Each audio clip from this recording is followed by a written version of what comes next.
Hopefully I have conveyed in some of my other materials that the world of trademarks is vast and rich and deep. It is such a wealth of information that relates to protecting trademarks, which makes it a fairly steep learning curve to really become an expert in the world of trademarks. And I want to share today about 25 trademark rarities that don't come up all the time, but one needs to know about because they do come up, and you need to know how they might come up or what to do if they do come up.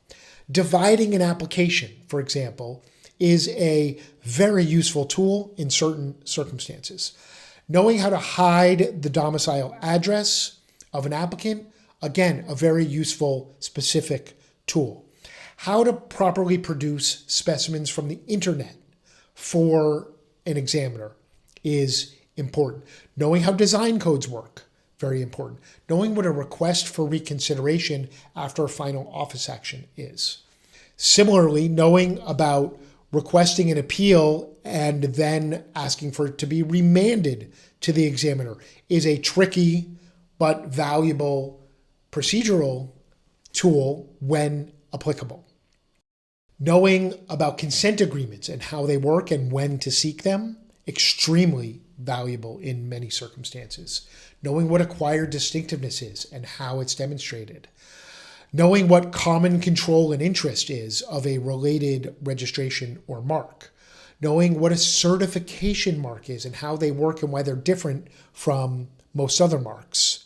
Similarly, knowing how a geographical indicator mark works and knowing how a collective membership mark works. These are very specialized subsets within the world of trademarks, but important for when they come up.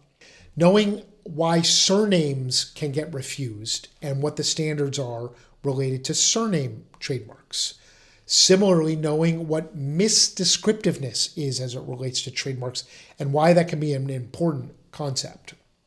Knowing what bonafide intent to use is and how to document, it can be a very, very important tool in the world of trademarks. Similarly, knowing about the declaration signature and who has authority to sign it.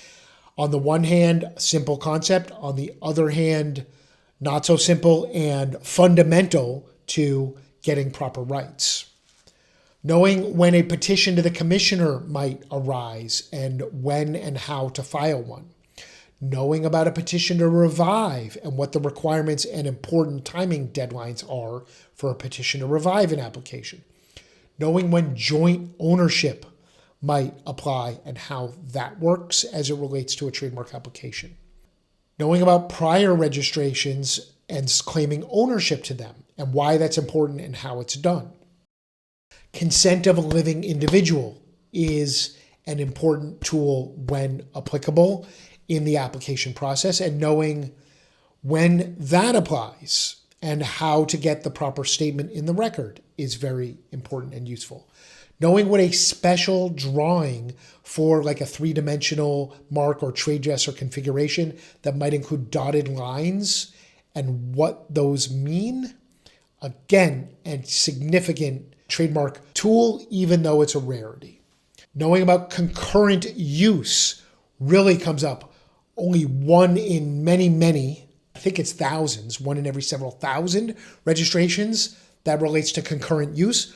But when it comes up and when you see it, you have to know it and know what it means. Madrid protocol, what that means, what it means about possible filing dates and priority dates and important deadlines. And related to that, what an effective filing date is when an application that's based on a foreign filing might have a special effective filing date and why that's a key concept. So these are 25 trademark things that aren't the most common 25 things that we talk about frequently when it relates to the trademark application and registration and protection, but they are 25 more things that, even though they're not as common, are very important concepts and useful, if not required, to know to effectively strategize a trademark portfolio, a trademark brand, and a trademark registration. If you've enjoyed this content, please make sure to follow us on social media or like and subscribe here.